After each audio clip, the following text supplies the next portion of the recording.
Hello students, welcome back. We all know that teaching is a purposeful activity. Through teaching, the teacher brings a desirable change in the learner. हम सभी जानते हैं कि जो शिक्षण होता है वो बहुत पर्पसफुल एक्टिविटी होता है. किसी न किसी पर्पस से, किसी न किसी रीज़न से ही हम टीचिंग करते हैं और टीचिंग के थ्रू जो टीचर होता है वो हर लर्नर की डिज़ायर को पूरा करता है. जो भी उसकी नीड होती है, जो भी उसकी डिज़ायर होती है वो उसको पूरा करता है. तो देखें हम आज क्या बताने वाले हैं, लेवल्स ऑफ टीचिंग. शिक्षण के स्तर. Teachers teach students at 3 levels. These are 3 levels: memory level, understanding level and reflective level.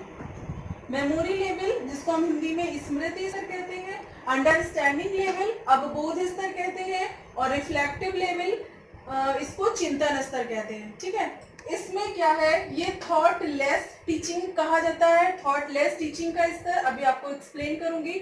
ये थॉटफुल टीचिंग का लेवल कहा जाता है और ये अपर थॉटफुल टीचिंग का लेवल कहा जाता है. थॉटलेस का मतलब है इसमें विचार कम किया जाता, विचार किया ही नहीं जाता है. जो भी हमें ज्ञान दिया जाता है वो हम अपनी मेमोरी में भर लेते हैं. और इसमें क्या है, इसमें हम चिंतन भी करते हैं और हम अपना बोध करते हैं. तो हमारा जो थॉट है, थॉटफुल टीचिंग है, हमारी जो तर्क शक्ति है वो विकसित होती है और उसी के थ्रू हम किसी भी चीज को समझते हैं. थर्ड है रिफ्लेक्टिव लेवल. ये अपर थॉटफुल टीचिंग का लेवल होता है. इसमें बहुत ज्यादा तार्किक क्षमता का विकास किया जाता है. ये लेवल्स अगर आप कंप्लीट कर लोगे तो जो आपके रीजनिंग के क्वेश्चंस होते हैं उनमें आप बहुत इजीली कर लोगे, सॉल्व कर लोगे. अब आप बात करते हैं कि इसको किसने बनाया मेमोरी लेवल को. John Frederick Herbert. एक है जॉन हर्बर्ट स्पेंसर और एक है जॉन फ्रेडरिक हर्बर्ट. दोनों में बहुत डिफरेंस है. जो ये फ्रेडरिक हर्बर्ट हैं, इनके शिष्य थे हर्बर्ट स्पेंसर, लेकिन जो इसको बनाने वाले हैं वो फ्रेडरिक हर्बर्ट हैं. और ये हर्बर्ट की पंचपदीय प्रणाली पर भी डिपेंड करता है. हर्बर्ट की पंचपदीय प्रणाली जो हम लेसन प्लानिंग में उन्हीं के थ्रू लेसन प्लान बनाते हैं. जो हमारी एनसीईआरटी है उसने भी हर्बर्ट की पंचपदी प्रणाली को ही अपनाया है. वो पंचपदी प्रणाली मैं आपको बाद में एक्सप्लेन करूंगी. अब बात करते हैं कि जो स्मृति स्तर होता है इसमें होता क्या क्या है. आपको मैंने ब्लूम टैक्सोनॉमी बताई है. ब्लूम टैक्सोनॉमी के जो 3 आपके डोमेन है उन्हीं डोमेन पे ये तीनों लेवल भी डिपेंड करते हैं. कैसे, जो बीएस ब्लूम का कॉग्निटिव डोमेन का लेवल है उस पे आपका मेमोरी लेवल काम करता है. कोई भी शिक्षक क्लास में जाता है तो सबसे पहले वो क्या देता है, बच्चों को नॉलेज देता है. नॉलेज देते टाइम ही उसका जो है कॉग्निटिव डेवलपमेंट होना शुरू हो जाता है. उसका क्या है, ज्ञानात्मक विकास होने लगता है. अब ज्ञानात्मक विकास को प्राप्त करने के लिए बीएस ब्लूम ने क्या बताया था कि ज्ञान पक्ष का विकास करने के लिए ज्ञान, बोध, प्रयोग, विश्लेषण, संश्लेषण और मूल्यांकन जैसी क्रियाएं करनी पड़ती हैं. सेम इसमें भी वही सारी क्रियाएं करनी रहती हैं. इसमें रटने पर जोर दिया जाता है. इस स्तर में सबसे ज्यादा रटंत विद्या सिखाई जाती है. बच्चे को ज्ञान दे दिया जाता है और बच्चे से कहा जाता है कि आप इसे तैयार कर लीजिएगा. उसमें कोई भी आपको सिर्फ एक्सप्लेन किया जाता है, आपको कोई भी उसमें डिस्क्राइब नहीं किया जाता है. फिर इसमें कंसेप्ट की नॉलेज दी जाती है. इसमें केवल जो आपका टॉपिक होता है या कंसेप्ट होता है उसका ज्ञान दिया जाता है. फिर जब तक मेमोरी लेवल ठीक से डेवलप नहीं होगा तब तक कोई और लेवल भी डेवलप नहीं होगा.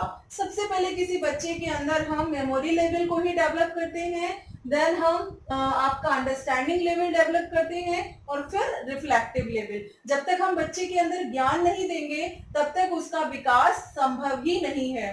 तो अगर ये नहीं है, भले हम इसको थॉटलेस टीचिंग कहें, बट अगर ये नहीं है तो ये दोनों भी संभव नहीं है.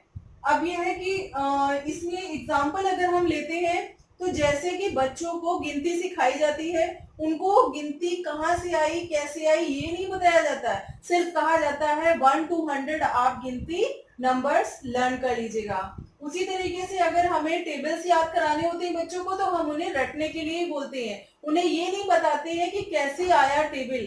तो ये तो हमारा हुआ मेमोरी लेवल, इसमें क्या है, जैसे कविता है, कविता को हमने रटने के लिए बोल दिया कि 4 लाइन आप आज याद कर लेना, 4 लाइन आप कल याद कर लेना और परसों हमें पूरी पोयम आप सुनाओगे। तो ये सारी चीजें हमें किस लेवल में हम करते हैं, बच्चे के मेमोरी लेवल में। अब बात करते हैं आप दूसरे लेवल की, अंडरस्टैंडिंग लेवल। अंडरस्टैंडिंग लेवल में क्या होता है, ये मेमोरी और रिफ्लेक्टिव के बीच की कड़ी है। इसमें स्मृति स्तर और जो आपका चिंतन स्तर है, इसके बीच का स्तर होता है। और इसमें क्या है, ये ब्लूम के अफेक्टिव डोमेन की तरह ही इसमें भी सारी प्रोसेस होती है। छात्रों की तार्किक और बौद्धिक स्तर को डेवलप किया जाता है। इसमें हम क्या करते हैं, छात्रों की तार्किक क्षमता को डेवलप करते हैं, लॉजिकल रीजनिंग, और उनका बौद्धिक स्तर, उनका जो मेंटल डेवलपमेंट होता है, ये सारा किया जाता है। शिक्षक का व्यक्तित्व प्रभावशाली होता है।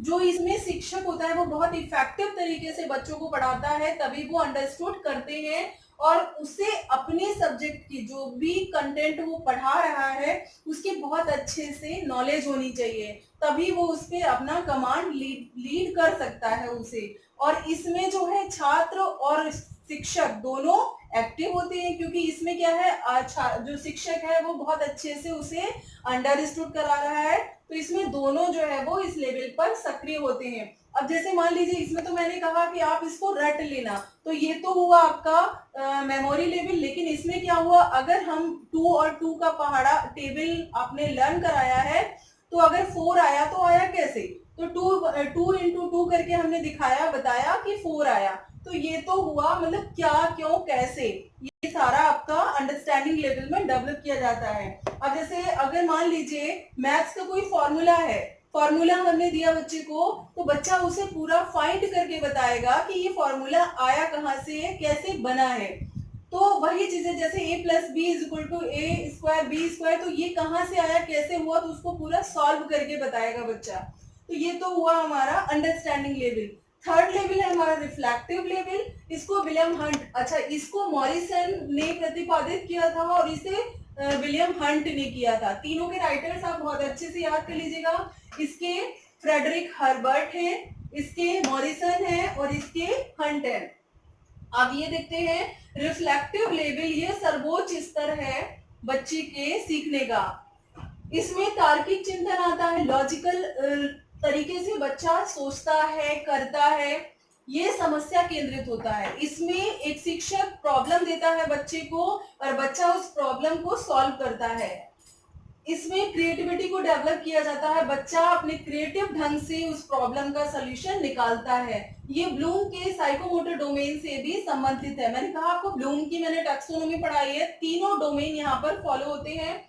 अब इसमें शिक्षक छात्र के समक्ष प्रॉब्लम खड़ी करता है और जो छात्र होता है वो हाइपोथेसिस, जिसको हम परिकल्पना कहते हैं, करके उस प्रॉब्लम को सॉल्व करता है। कैसे करता है वो मैं अभी बताती हूँ। जैसे अगर जीरो का आविष्कार अगर आर्यभट्ट ने किया है तो क्यों किया था और कैसे किया था, तो ये इसमें किया जाएगा। जैसे अगर मैथ्स को कोई क्वेश्चन सॉल्व करना है तो क्यों किया गया, जैसे मीन का अगर कोई क्वेश्चन है तो मीन का क्वेश्चन कैसे सॉल्व किया, तो ये सारी चीजें इसमें आई।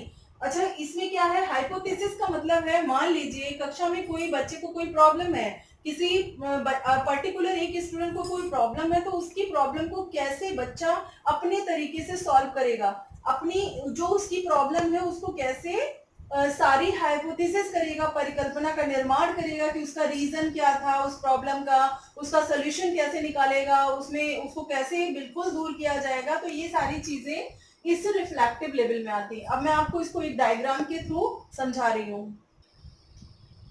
हाँ स्टूडेंट्स, अब ये लेवल्स ऑफ टीचिंग जो है वो मैंने एक डायग्राम के थ्रू आपको एक्सप्लेन किया है, वन बाय वन देखिए। दिस इज मेमोरी लेवल, ये आपका स्मृति स्तर है, इसको least thoughtful lowest level of teaching कहा गया है, जो मैंने आपको पहले भी बताया है कि इसमें बच्चा ज्ञान कम लेता है। और लास्ट वाला जो रिफ्लेक्टिव है सबसे ज्यादा आपका थॉटफुल टीचिंग लेवल होता है। फिर ये अंडरस्टैंडिंग लेवल, ये थॉटफुल टीचिंग लेवल कहा गया। और देन आपका है रिफ्लेक्टिव लेवल, ये अपर थॉटफुल टीचिंग लेवल कहा गया। जो आपका जो रिफ्लेक्टिव लेवल होता है, इसमें कोई भी जो शोध कार्य रिसर्च वर्क किया जाता है वो रिफ्लेक्टिव लेवल पर ही किया जाता है, क्योंकि जब हमें कोई शोध कार्य करना होता है तो सबसे पहले हम कोई टॉपिक सोचते हैं, कोई प्रॉब्लम देखते हैं, तो टॉपिक सोचते हैं और फिर में सोच के बाद हम बहुत सारे टॉपिक्स को सिलेक्ट करके फिर एक अच्छा टॉपिक बनाते हैं। तो शिक्षण स्तरों के प्रयोग से कोई भी शिक्षक अपने शिक्षण कार्य को और अधिक प्रभावशाली बना सकता है।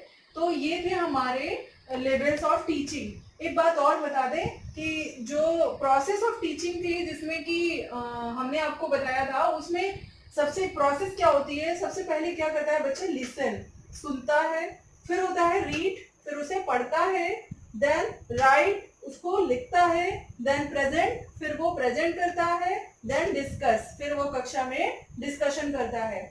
वैसे भी इसके जो एक हिंदी में बनाया गया है सूत्र है सुबोपली, सुनना, बोलना, पढ़ना और लिखना।